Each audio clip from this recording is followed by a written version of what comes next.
Sir. जी बेटा, आप slides sir देख सकते हैं। जी सर, सर ये जो ऑब्जर्वेशन है वालेकुम अस्सलाम जी सर। ये आंसर है सर, ये जो जैसे हमने सारा क्वेश्चन सॉल्व किया था उनके आंसर आए। आंसर्स क्या हैं बेटा उसके? ऑब्जर्वेशन के बारे में बता दें जो वो है। ओके, तो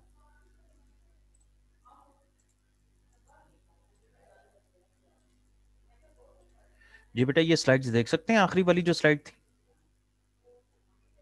यस सर। ओके, नोट कीजिएगा बेटा, हमने करना क्या है। तो जो एंड था, ये नोट कीजिएगा, ये एंड की प्रोबेबिलिटी है। ठीक है, इसको हमने वो फुल कैलकुलेशन नहीं की है, इट डजेंट मैटर, क्योंकि वो एंड पे एक ही वैल्यू, और ये हमें पता है ये बड़ी वैल्यू थी, हमने जो स्मॉलर वैल्यू थी क्रॉस आउट कर दी। ओके, वहां से हमने क्या करना है, हमने जो वर्ब की जो वैल्यू थी, जो लार्जर वैल्यू थी, उसकी तरफ जाना है। वाई? बिकॉज बेटा नोट कीजिएगा, इन दोनों वैल्यूज में जो बड़ी वैल्यू है इन दोनों में, वो कौन सी है?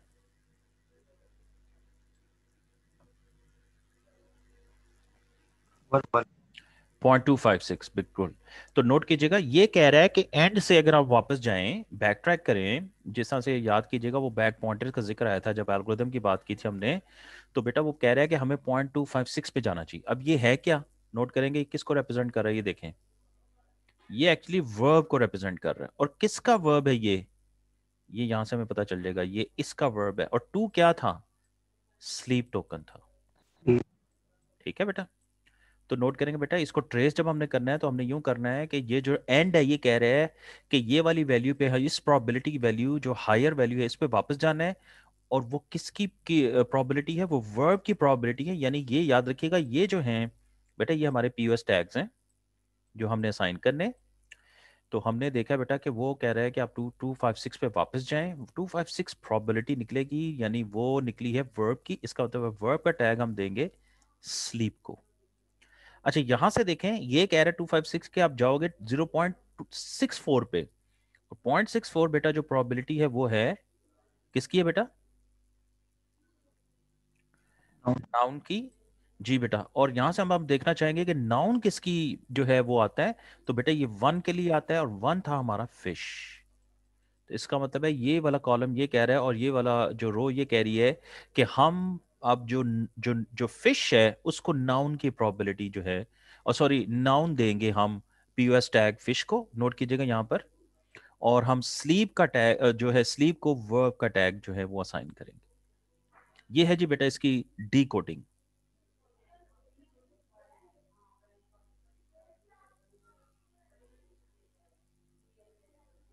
जी बेटा, समझ आ गया आपको ये वाली पॉइंट?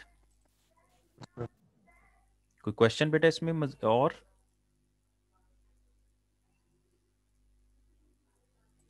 ओके, मैं बेटा आपसे ये कह रहा था कि ये एक एग्जांपल आगे है, इसको चाहिए आपको खुद इसको सॉल्व करें। तो ये याद रखिएगा, ये मैं जैसे आपको गाइड कर रहा था, ये जो है पाई, ये स्टार्ट वाली वैल्यूज हैं। नोट कीजिएगा, जो मॉडल होता है उसमें शुरू वाली स्टेज जो होती है वो स्टार्ट होती है। तो स्टार्ट से आगे क्या है? स्टार्ट से आगे है, नोट कीजिएगा, नाउन। जैसे ये है, इधर दिया हुआ है नाउन, इधर दिया हुआ है जी इन्होंने वी वर्ब, और इधर दिया हुआ है जनाब इन्होंने डी। यही, और यहां पर ये नोट कीजिएगा तीनों प्रोबेबिलिटीज गिवन है। 0.40 जो है वो नाउन की है, इसी तरह से ये 0.10 है, और वो है 0.50। एंड हमारे पास बेटा ये आगे ये है नाउन टू नाउन जो है, इसका मतलब है नाउन टू नाउन ये वाली प्रोबेबिलिटी जो है, ट्रांजिशन जो है वो है 0.3। उसके बाद बेटा ये देखिएगा, नाउन से वर्ब जो है ये वाली, वो है 0.7। और इसी तरह से नाउन से डी जो है ये वाली ट्रांजिशन, ये है जी 0। अल्हम्दुलिल्लाह, आई एम सॉरी। इसी तरह से बेटा दूसरी भी जो हैं वो तीनों ये हमें गिवन है। ऑब्जर्व जो हैं वो ये हैं कि ए फ्लाई आई प्लेन, ये चारों जो टोकन है इसमें उनको अल्फाबेटिकली बेटा यहाँ पर लिखा गया है। और ए के नाउन की प्रोबेबिलिटी 0.05 है, ए के वर्ब होने की प्रोबेबिलिटी 0 है, ए के डी होने की प्रोबेबिलिटी 1 है, एंड सो ऑन। तो अब आपने करना ये है कि आपने आई फ्लाई अ प्लेन की प्रोबेबिलिटी कह रहा हूँ, पीओएस टैगिंग करनी है आपने इस पूरे सेंटेंस की। और जो आपके पास जो टोटल जो स्टेट्स हैं जो आपने साइन करनी है, जो इनको देनी है आपने बेटा, वो ये है एनवीडी, यानी इन चारों जो टोकन्स हमें नजर आ रहे हैं, या एन असाइन होगा हर एक को, या वी असाइन होगा, या डी असाइन होगा। तो आई होप अब आप ये कर लेंगे एग्जाम्पल वर्टर्बी एल्गोरिथम की मदद से। जी बेटा, कोई क्वेश्चन है तो बताएं। और इसमें ए को डी साइन होगा ना इस एग्जाम्पल में? सॉरी बेटा, ए को क्या साइन होगा? डी, जो वन वाली बात। नहीं, ए को बेटा यहाँ तो देखो, ये 3 क्लासेस है हमारे पास ना। ए को इन तीनों में से कोई एक टैग हमने साइन करना है। उसके लिए हम ये देखेंगे कि क्योंकि आई है ना बेटा, ये पहले आई, तो सबसे पहले आप आई से स्टार्ट करेंगे। तो आई के को आप एन वी और डी चेक करेंगे, जिस तरह से बेटा हमने यहाँ पर नोट कीजिएगा फिश को किया था ना पहले दोनों तरीकों से। ये वाला काम आप ये वाला करोगे ये। तो इसी तरह बेटा जिसे यहाँ फिश के लिए किया हुआ ना, तो स्टार्ट को 1 रख के, तो यहाँ पर फिश की बजाय आप वहां ले लोगे आई। ठीक है, वहां पर हमें 3 चीजें दी गई हैं, वी दिया गया है, एन दिया गया है, और डी दिया गया है। और फिर आप वहां लोगे एंड यूं। तो उसके लिए आप, यानी यहां पर भी वैल्यू आएगी, यहां पर भी वैल्यू आएगी, जाहिर है यहां पर भी वैल्यू आएगी, और एंड के लिए आप 0 लगा लोगे। जी बेटा, मेरी बात फॉलो कर रहे हैं? Yes sir. हाँ, इसी तरह से बेटा आप इसी तरह आगे चलते जाओगे, फिर आप अगले को लोगे, फ्लाई को। और फ्लाई जो है वो आई के लिए, I as a verb, I as a noun, और आई एज ए डी, तीनों के लिए आप वो उसकी 1 बाय 1 वैल्यूज कैलकुलेट करेंगे। इसी तरह से क्रॉस आउट करेंगे, हायर वैल्यू लेंगे, फ्लाई पे जाएंगे, आई फ्लाई ए पे जाएंगे, फिर ए, फिर फ्लाई को देखेंगे तीनों कंडीशंस के लिए, तीनों टैग्स के लिए। और फिर इसके लिए प्लेन पे जाएंगे, प्लेन को जो है वो ए के लिए देखेंगे। और वहां से फिर आप एंड पे जाएंगे और बैक ट्रैक करते हुए वापस आएंगे।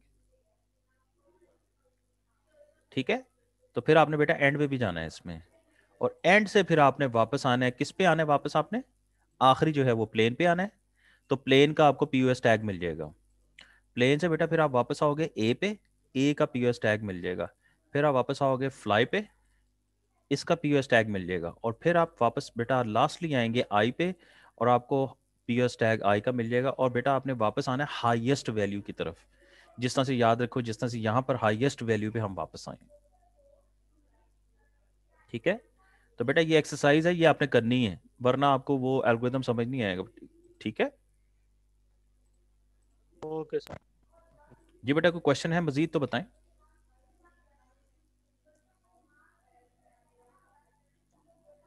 जी सर नो हम सर। यहाँ ओके, पे जी जी। ग्रीडी अप्रोच भी फॉलो कर सकते हैं कि नहीं? ग्रीडी से क्या मुराद है बेटा? बेस्ट जो होती है ना, ये वही तो हो रही है। जी सर। गौर से देखो, वही नहीं कर रहे हैं हम। ये मैं जरा इसको जरा डिलीट करूँ ना। ग्रीडी बेटा आप किसको कहोगे? जो उस वक्त बेस्ट आपको लगती है, आप सिर्फ उसी रूट को चूज करते हो ना। जी सर, ये टेबल सारा निकाल के उस पर फिर ग्रीडी अप्रोच यूज करना। तो नहीं, अब ये देखो ना, ये भी तो ग्रीडी सिलेक्शन ही है ना हमारी। हमने देखो ना, हमने मैक्सिमम वैल्यू तो चूज की है।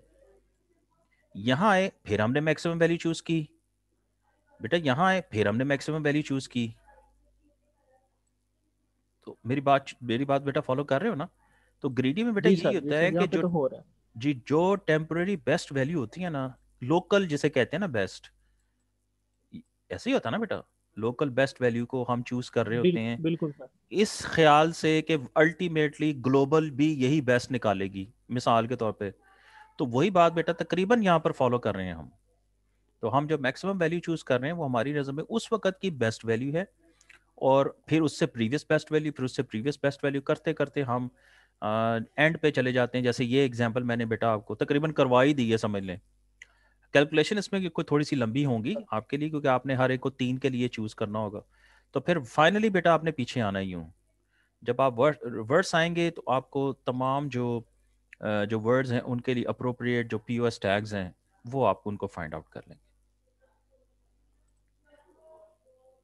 ठीक है बेटा। सर वो वैसे, जिस तरह हम ग्राफ में ये जैसे ट्रांजिशन है, स्टेट ट्रांजिशन, जी जी इसमें भी तो हम ग्रीडी अप्लाई कर सकते हैं ना, कि हम ये जो सबसे बड़ी प्रोबेबिलिटी उसको पिक करके आगे सक्सेसफुल पाथ पे चले जाए एंड तक।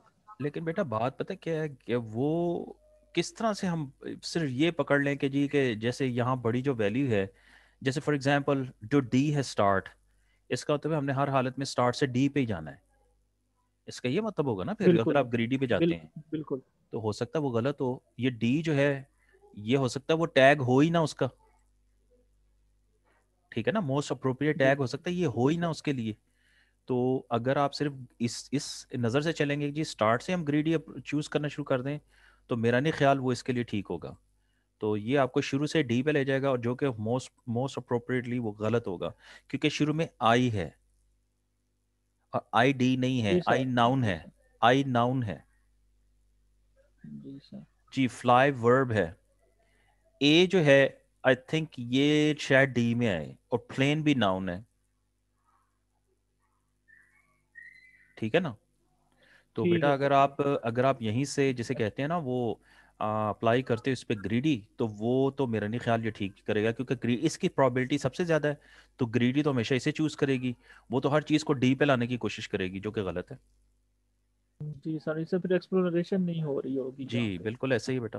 तो वटरबी जो है, नोट कीजिएगा, वटरबी जो है ये हर तरफ देखता है। डायनामिक प्रोग्रामिंग में यही होता है कि और न्यूमरेट और सॉल्यूशंस को न्यूमरेट करो, और फिर देखो कि बेस्ट सोल्यूशन कौन से हैं, उनको बैक ट्रैक करते जाओ। जैसे यहाँ बेस्ट निकाला, यहाँ बेस्ट निकाला, यहाँ बेस्ट निकाला, पीछे आते जाओ, और जो बेस्ट है सिर्फ उनको देते जाओ। तो यही डायनामिक प्रोग्रामिंग बेटा यही करती है। ऑल्दो के नोट कीजिएगा कंप्यूटेशन इसमें काफ़ी रिक्वायर्ड है, क्योंकि आपने देखा है कि हर जगह पे हम तकरीबन ऑल पॉसिबल जो ये टैग्स होते हैं ना, इनको न्यूमरेट करते हैं या एक्सप्लोर करते हैं, फिर चूज करते हैं द मैक्सिमम वैल्यू। मगर हमारे पास कोई दूसरी ऑप्शन नहीं है, कोई शॉर्टकट नहीं है इसके लिए ना, कि जिसको हम कहेंगे जी फौरन ये वाला कोई ह्यूरिस्टिक मिल जाए वो यूज कर लें और जल्दी से वहां पहुंच जाए। ऐसा है नहीं, ऑप्शन नहीं है हमारे पास।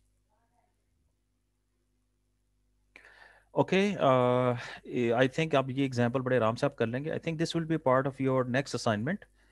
और आपको मैंने दे दी है, संडे तक की डेडलाइन है जी, नेक्स्ट संडे तक की। और कोशिश मैंने की है कि जो लैंग्वेज मॉडल्स में जितनी चीज़ें हमने की थी, यूनिग्राम, बायोग्राम, इवन ट्राईग्राम का क्वेश्चन भी मैंने दे दिया है। लेकिन मैंने आपको उसकी एक एग्जांपल दे के दिया है वो, ताकि आप एग्जांपल को पहले देख लें और उसके हिसाब से कर लें, आराम यानी इजी है। फिर मैंने उसमें स्मूथिंग डाल दी है, जितनी कोई पॉसिबल स्मूथिंग थी मैंने सारे के क्वेश्चन डाल दिए। आप में से किसी ने असाइनमेंट देखी है? जी यस सर, नोटिफिकेशन आया, बस दिखी नहीं है अभी। चले ठीक है, जी सर देखिए। चले गुड।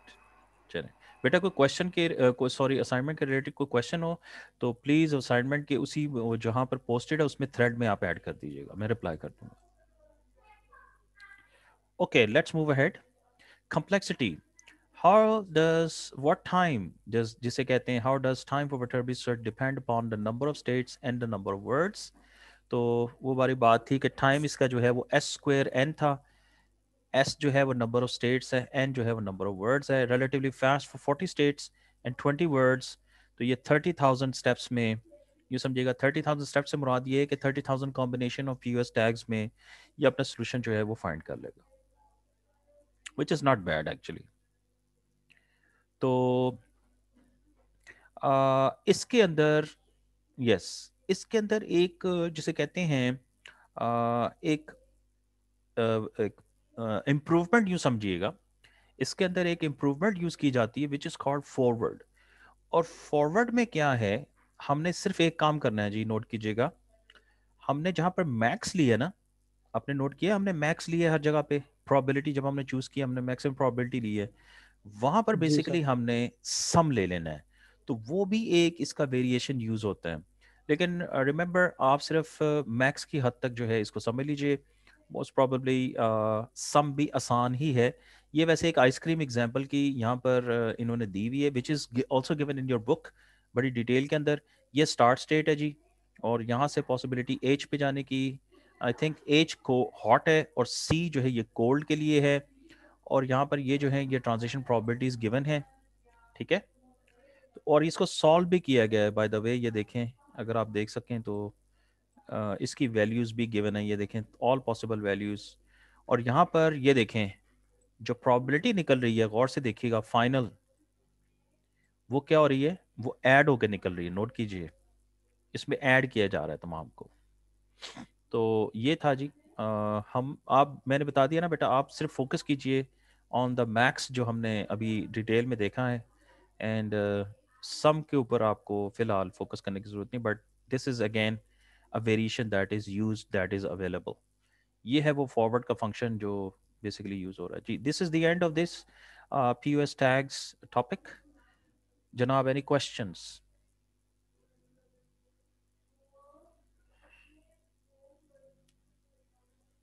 आज कोई आइडिया है कि कितने लेक्चर हमारे कंप्लीट हो जाएंगे?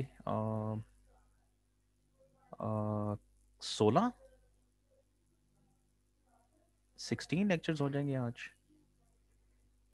Yes sir. क्योंकि लास्ट वीडियो आपको जो शेयर की हुई है, मैं नंबरिंग कर देता हूँ उसके ऊपर, मैं ज़रा देख लूँ एक नज़र जी। 14 तक आपको मैंने शेयर कर दिए, इसका मतलब है ये 15 एंड 16 जो है ये हमारा आज लेक्चर है जी। तो आज हमारा इंशाल्लाह जी 16 लेक्चर कंप्लीट हो गए जी।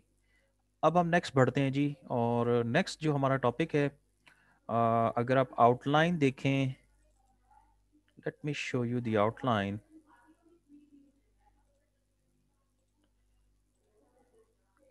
आउटलाइन के हिसाब से हम थोड़ा सा जो है वो ज़रा आगे चल रहे हैं, चलें, which is not actually bad. Note कीजिएगा, हमने यहाँ पर लिखा हुआ है कि हम 9वें लेक्चर तक, विच इज़ एक्चुअली 9वां वीक तक, 18 लेक्चर तक हम टैगिंग करेंगे, और 10वां जो था विच वाज एक्चुअली 19वां लेक्चर, क्योंकि एक लेक्चर यहाँ लगना था वो अब होगा नहीं, ये मैं बेटा आपको अनाउंस कर चुका हूँ, मिड टर्म एग्जामिनेशन नहीं होगा। तो उसके लिए ये करेंगे कि कोई असाइनमेंट कोई बड़ी सी, या मे बी कोई राइटिंग टास्क आपको दें, थोड़ा सा आप खुद चीज़ों को एक्सप्लोर करके उसको डिस्क्राइब करने की कोशिश करें अपने वर्ड्स में, कोई ऐसी ही एक छोटी सी चीज़ आपको दे देंगे। सर और प्रोग्रामिंग असाइनमेंट प्रोग्रामिंग असाइनमेंट भी दी जा सकती है, नो डाउट। लेकिन यार वो पता है क्या है, वो आपकी क्लास बड़ी हेजिटेट करती है ऐसी चीज़ों के लिए। तो वो फिर ये होता है कि वो जब हेजिटेशन स्टूडेंट करता है ना, तो वो फिर इधर उधर से चीज़ें निकालने की, ढूंढने की कोशिश करते हैं। बेटा वो काम करने का फ़ायदा कोई नहीं है फिर। चले, सर कोई बात नहीं। इसका तो लिखा जा सकता है जी ना, जी ये जो आज किया है जी ये जी। मैट्रिसेस और वेक्टर के साथ ही यस खेलना है यस, बस। ऐसे ही है, कोई मसला नहीं। मतलब बेटा जिनको प्रोग्रामिंग का आइडिया है ना, वो तो मेरे ख्याल में इसको 10 मिनट में भी बटर भी कम्प्लीमेंट कर लेंगे, कोई इशू नहीं। लेकिन सारे बेटा आप जैसे चैंपियन नहीं ना होते हैं, और मेरी जैसे भी बीच में माठे बैठे होते हैं ना, क्या करें फिर। चले देखते हैं, अभी नहीं वक्त सर आने ऐसी दें। बात नहीं है, सबको हाँ आता है वैसे ही।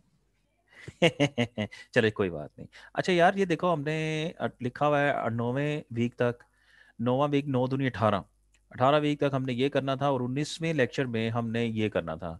और मज़े की बात ये है कि हम 3 लेक्चर काइंड ऑफ इसको क्रॉस कर चुके हैं। हम 16वें में ये कंप्लीट आज जो है वो शुरू कर रहे हैं जी। हमारा जो अब टॉपिक है जी, वो है लेमेटाइजेशन एंड स्टेमिंग का। ठीक है, तो ये हम जी करेंगे। मैं आपको ये वैसे मैंने ना अपलोड कर दिए थे आज नोट्स। मैं ज़रा वो पावर पॉइंट ऑन कर लूँ जी।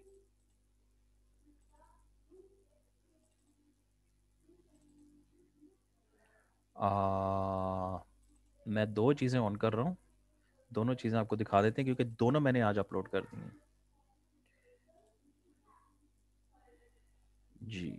Let me show you this these slides. जी बेटा, मैंने आपसे पावर पॉइंट की स्लाइड शेयर की हैं, आप देख सकते हैं।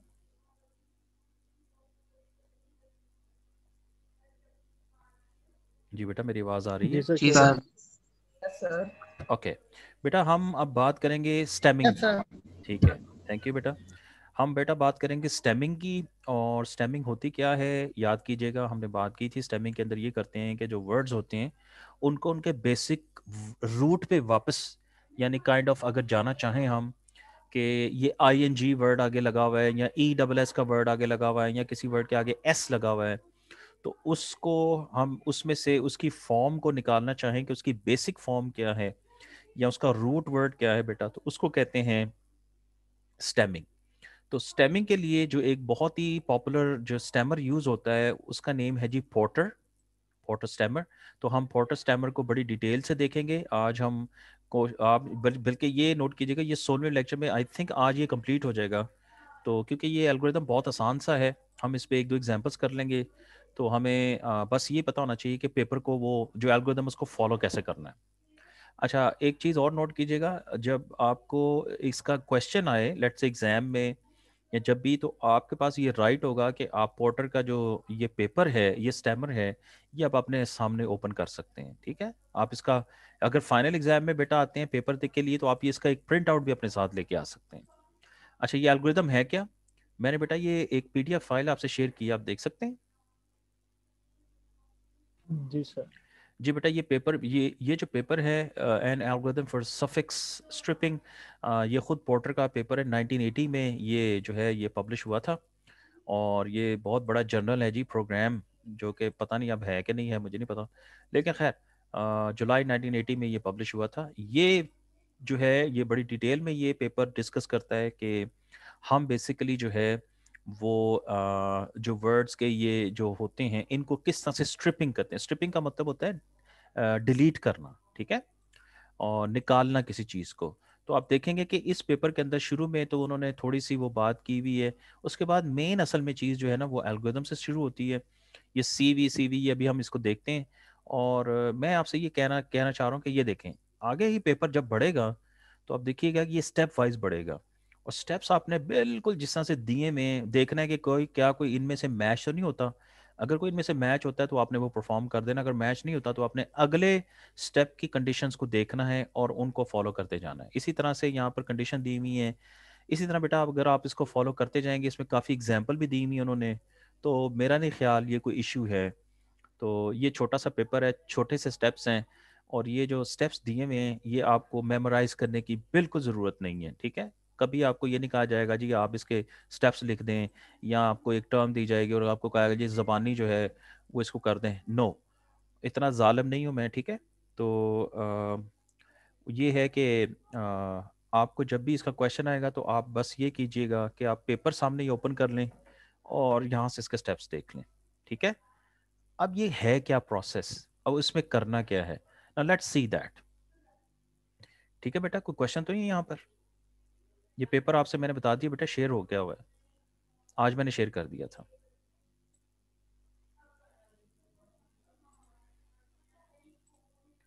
Alright, let's go back. जी बेटा, मैंने पावर पॉइंट आपसे शेयर की है, आप देख सकते हैं।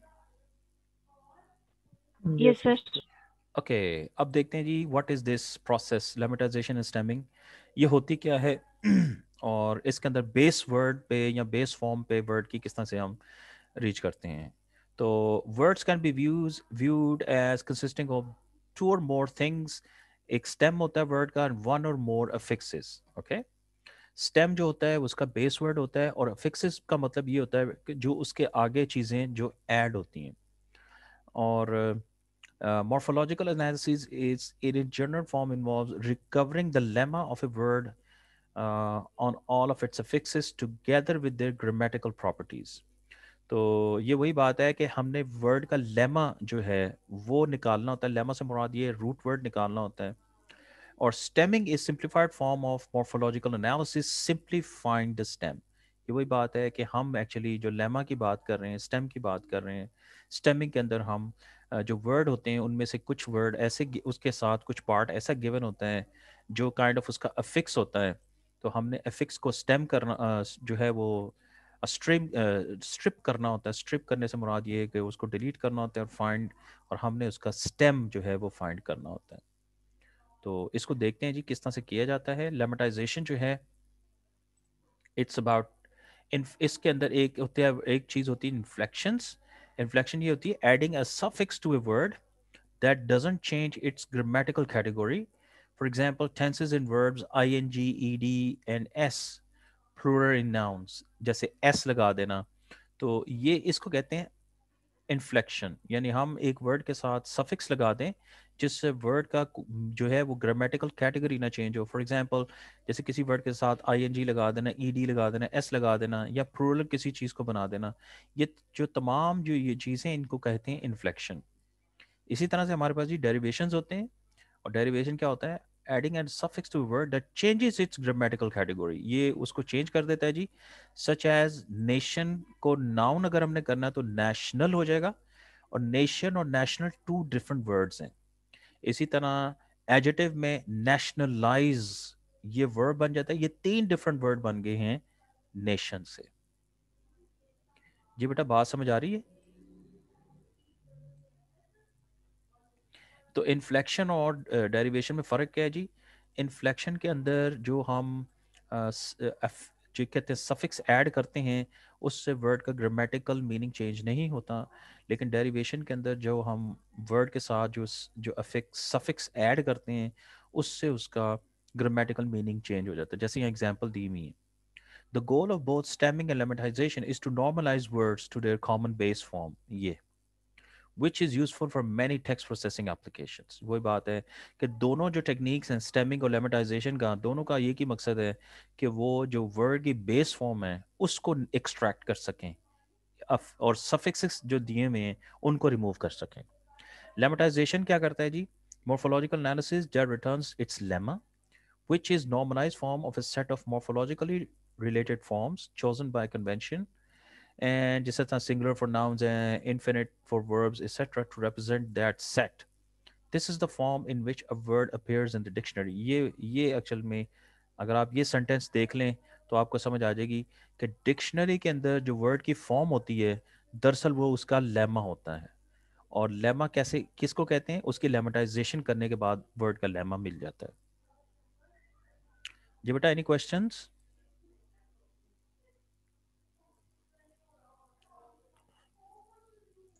No, sir. Okay. Now, stemming is widely used method of word standardization designed to allow such as cluster and clustering। जैसे दो वर्ड हैं तो दोनों वर्ड का जो जो बेस फॉर्म एक्चुअली है वो है क्लस्टर। तो ये करेगा क्या?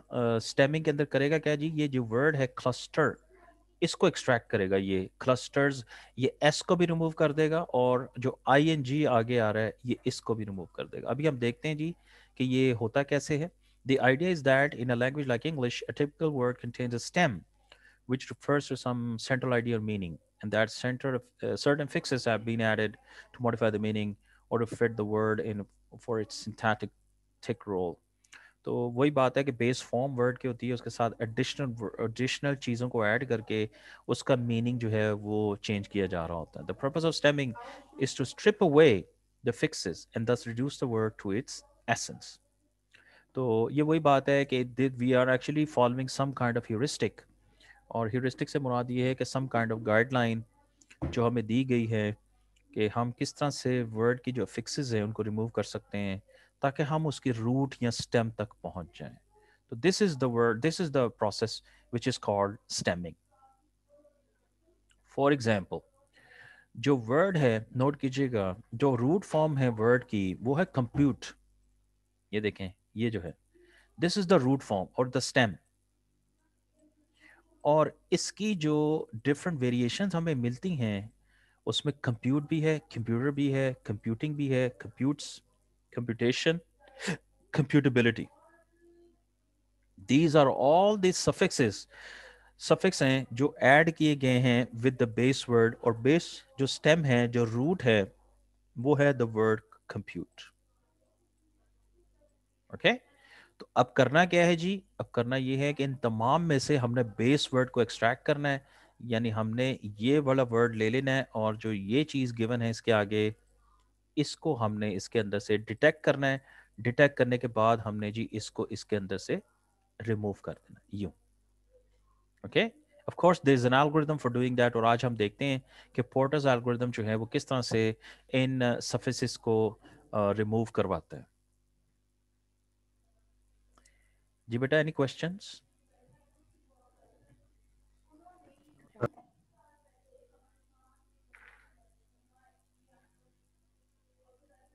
नो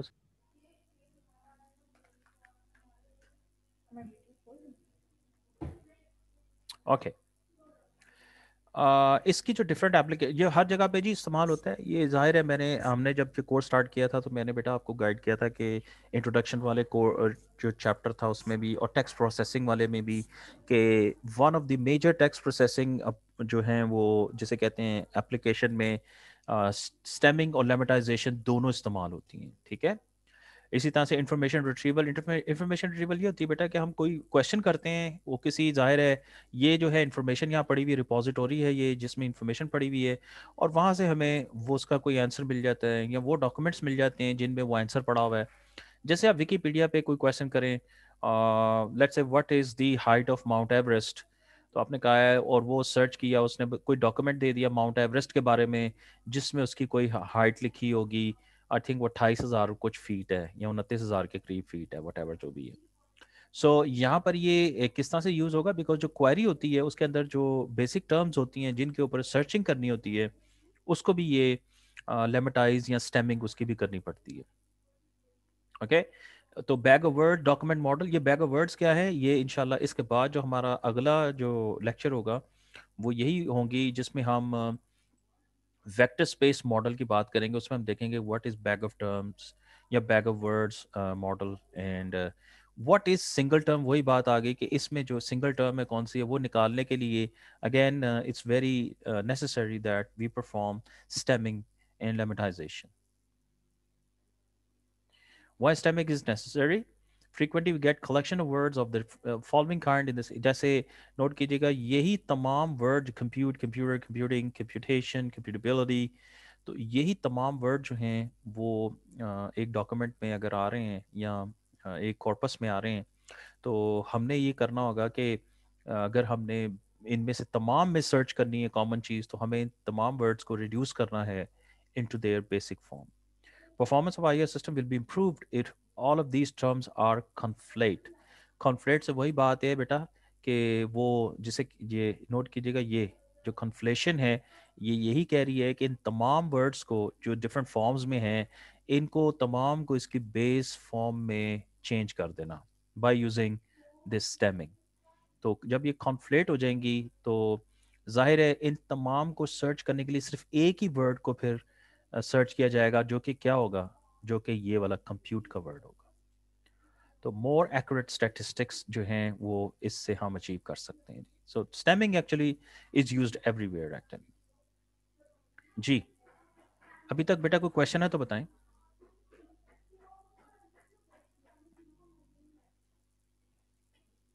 और sir okay so now let's move onwards to the stemmer itself। the porter का 1980 का स्टेमर है, पोर्टर स्टेमर कहते हैं जी उसको। A simple rule based algorithm जी, नोट कीजिएगा इसमें सिंपल रूल्स हैं, मैंने आपको दिखाए भी थे। रूल 1 से लेके आई थिंक ये रूल 5 तक जाता है और उसके अंदर हर रूल के अंदर उसके सब सब रूल्स भी हो सकते हैं बेस्ड ऑन रूल्स। लाइक जैसे ये है कि अगर कोई आखिर में वर्ड है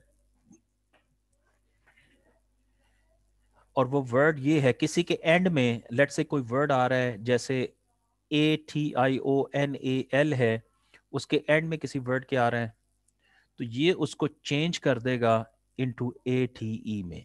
यानी फॉर एग्जांपल ये नोट कीजिएगा रिलेशनल का वर्ड है, ये बेसिकली जो वर्ड हमें दिया गया है ये आ रहा है जिसके अंदर यहाँ से लेके यहाँ तक ये देखें इंक्लूडिंग ए, तो शुरू में REL है। तो ये बेसिकली रूल है, रूल ये कहते हैं कि जहां पर किसी वर्ड में आप देखो कि ATIONAL आता है उसको उसको चेंज कर दो इनटू ATE। तो नोट कीजिएगा ये ATIONAL रिड्यूस होके चेंज हो गया इनटू दिस वर्ड। अब ये नोट कीजिएगा रिलेशनल वर्ड चेंज होके कन्वर्ट हो गया इनटू रिलेट, तो ये इसका स्टेम बन गया। ओके जी बेटा कोई क्वेश्चन तो नहीं यहाँ पर? No, sir. Okay, the rules are rather simple actually. There are 7 steps, 7 set of rules applied in order। और ये याद रखिएगा जी, आपने 1 से शुरू करके आगे जाना है, किसी रूल को स्किप नहीं करना, because if you have skipped something तो हो सकता है उसके अंदर जो इन्फॉर्मेशन है वो आपने स्किप कर दी है, तो आगे जो वर्ड बनेगा वो फिर ठीक नहीं होगा, वो वर्ड की स्टेम जो बनेगी वो ठीक नहीं होगी। तो